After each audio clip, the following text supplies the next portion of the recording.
রুদ্রবার্তার রান্নাঘরে আপনাদের স্বাগত জানাই। আসুন আমার সাথে রান্না শিখুন সহজভাবে। চলুন দেখুন আজকের রান্না।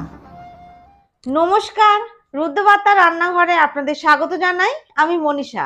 রুদ্রবার্তা মানে সোজা কথা সোজাভাবে, এখানে রান্নাও দেখানো হয়, সবকিছু সোজাভাবে। আজকের রেসিপি চানা পনির। এই চানা পনির বানাতে কি কি উপকরণ লাগছে আর কিভাবে বানাচ্ছি চলুন দেখা যাক। চানা পনির বানাতে এখানে আমি কাবলি ছোলা নিয়েছি 150 গ্রাম। এটা ওভারনাইট ভিজিয়ে রেখেছিলাম। তারপর আমি এটা 4টে সিটি দিয়ে সিদ্ধ করে নিয়েছি। আর সিদ্ধ করার সময় এর মধ্যে গোটা গরম মশলা দিয়েছিলাম আর অল্প নুন দিয়েছিলাম। এখানে 200 গ্রাম পনির নিয়েছি এখানে কয়েকটা কাঁচা লঙ্কা, 3 টুকরো আদা, একটা টমেটো।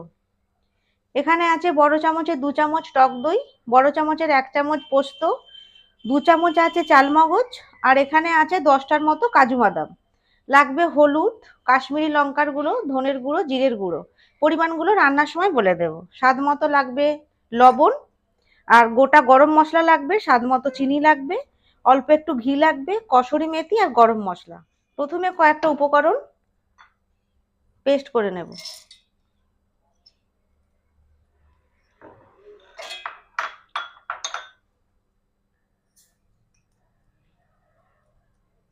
সমস্ত কিছু খুব ভালোভাবে পেস্ট করে নেব।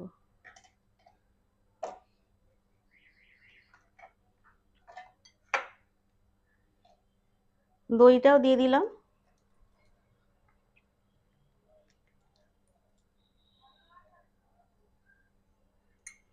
অল্প একটু জল দিয়ে এটা পেস্ট করে নেব।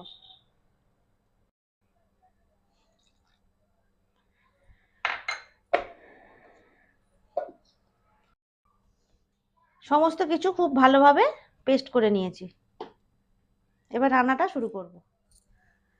গ্যাস অন করে দিয়েছি। এবার এর মধ্যে আমি পরিমাণ মতো তেল দিয়ে দেবো। সাদা তেলে বানাচ্ছি আমি। 4 চামচ তেল দিলাম। তেল গরম হয়ে গেছে। এবার আমি ফোড়নটা দিয়ে দেব। 2টো শুকনো লঙ্কা, তেজপাতা, অল্প একটু জিরে আছে আর গোটা গরম মশলা।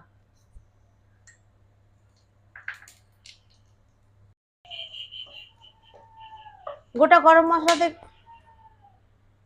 সুন্দর একটা গন্ধ বেরোনো পর্যন্ত অপেক্ষা করব। ফোড়ন থেকে সুন্দর একটা গন্ধ বেরিয়ে এসছে। এবার আমি যে সমস্ত পেস্টটা দিয়ে দেবো। গ্যাসের ফ্লেমটা কিন্তু এই সময় আমি একদম লো করে দিয়েছি। এবার এটা ধুয়ে একটু আমি জল দিয়ে দেবো, কারণ এর মধ্যে অনেকটা মশলা লেগে আছে। মশলা দেওয়া জলটা দিয়ে দেবো আর গ্যাসের ফ্লেমটা একটু হাইতে করে দেব। এবারে খুব ভালোভাবে এটা কষিয়ে নেব। 3-4 মিনিট ধরে এটা ভালো করে কষিয়ে নিয়েছি। এবার বাকি মশলা এর মধ্যে দিয়ে দেব। 1 টিস্পুন জিরের গুঁড়ো, 1 টিস্পুন ধনের গুঁড়ো, 1.5 টিস্পুন দেব কাশ্মীরি লঙ্কার গুঁড়ো, কারণ কালারটা এতেই আসবে, কারণ আমি কাঁচা লঙ্কা ব্যবহার করেছি। আর হলুদ দেব 1/2 টিস্পুনেরও একটু কম।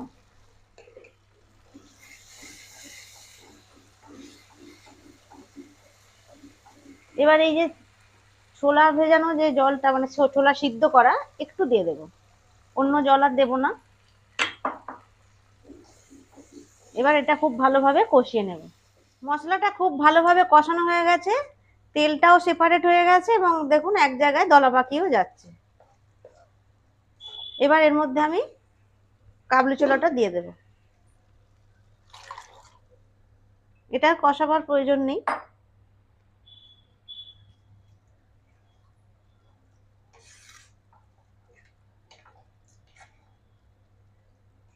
আর অল্প একটু জল দেব। অবশ্যই কিন্তু গরম জল ব্যবহার করবেন। একটু গরম জল দিয়ে দিলাম 1 কাপের মতো, কারণ এটা একটু ফুটবে। কাবলি ছোলাটা যখন সিদ্ধ করেছিলাম তখন অল্প একটু লবণ দিয়েছিলাম, তাই এখন একটু 1 টিস্পুন মতো দিয়ে দিলাম।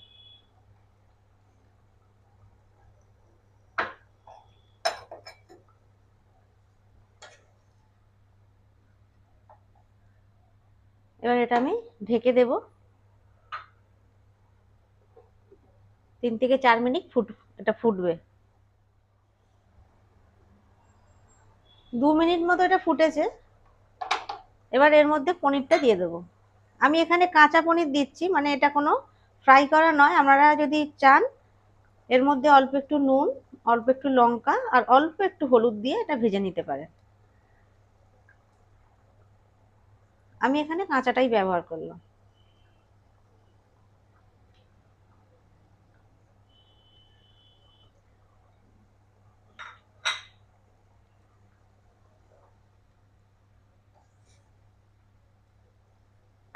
দিয়ে দেবো এখানে 1 চামচ চিনি।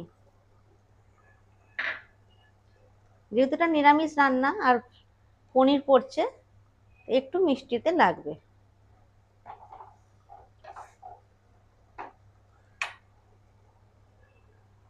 তিন মিনিট এটা ফুটতে দেবো। প্রায় 4 মিনিট হলো এটা ফুটছে। মাঝে একবার নেড়ে দিয়েছিলাম, কারণ তলায় যদি ধরে যায় ওই জন্য।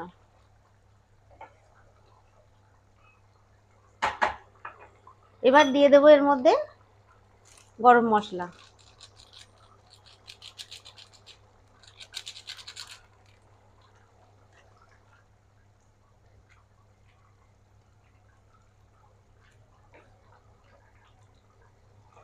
এখানে আমি কসুরি মেথি ড্রাই রোস্ট করে রেখে দিয়েছি, একটু হাতে ঘষে দিয়ে দেব।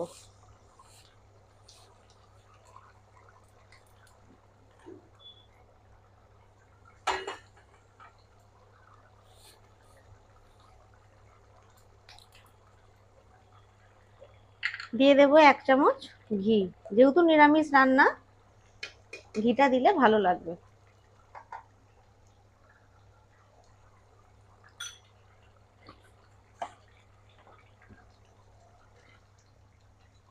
এই সময় নুন মিষ্টিটা একটু চেক করে নেবেন। রান্না আমাদের কিন্তু প্রায় কমপ্লিট।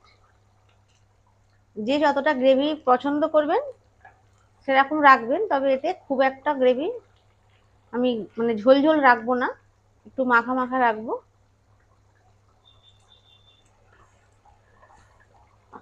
গ্যাসটা অফ করে দিলাম। 10 মিনিট রেস্টে থাক, তারপর পরিবেশন করব।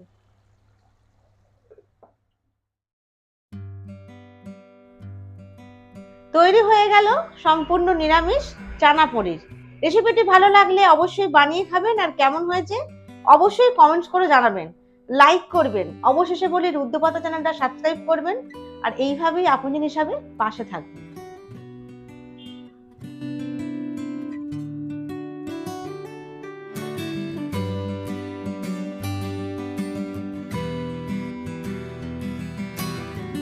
আজকের মতো রান্নাঘর শেষ হলো। প্রতি মঙ্গল, বৃহস্পতি, শনি দেখুন রুদ্রবার্তার রান্নাঘর।